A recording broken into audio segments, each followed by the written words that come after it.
Walking through this particular vineyard still, we see that there's a sparse amount of clusters for Cabernet. This particular winery does not have us eliminate very many leaves around the clusters. It's their philosophy, so we adhere to the philosophy and manage the vineyard pretty much the way they would like it done.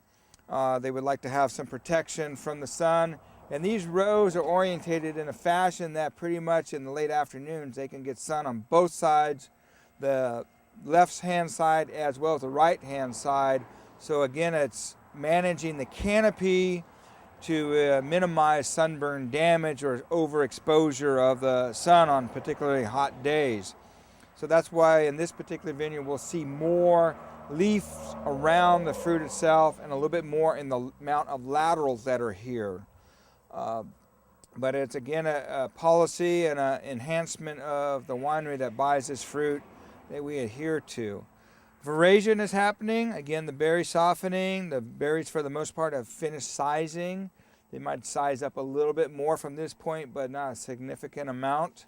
The clusters are relatively loose, and that's what we want to see in Cabernet. So therefore, the whole entire berry is coloring up or maturing at the same time through the verasion period.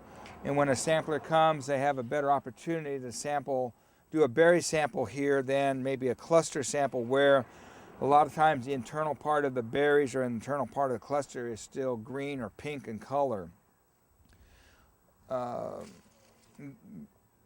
From this point on, I would say this is roughly 50%. If we look at the whole entire vine or the row, again, just a quick analysis, I would say it's 50% through verasion.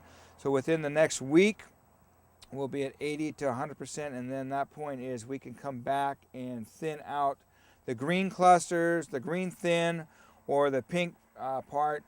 And these clusters also don't have large amounts of wings or shoulders that we've talked about, so there will probably not be a necessity to remove those as well. But there are many vines within this vineyard block, rootstock, that don't have a normal crop, again because of the rain events that we experienced through this growing season. I can't express or reiterate enough how devastating rain or any significant weather change can be. Ideal weather right now for us in the Napa Valley would be mild days approaching 90 degrees or so by 1 o'clock with a nice afternoon breeze from the south to kind of keep things at a temperate zone. It really would enhance the maturity, the overall maturity, the flavors, the maturation components of the fruit. But again, we can't always get what we ask for.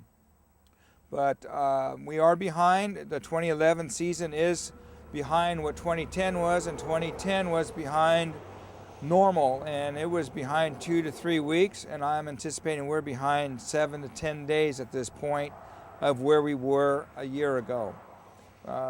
We're just really seeing the first onslaught of verasion, and if we take the benchmark of verasion and say 45 to 60 days before harvest, that's where we're going to be, is 45 to 60 days.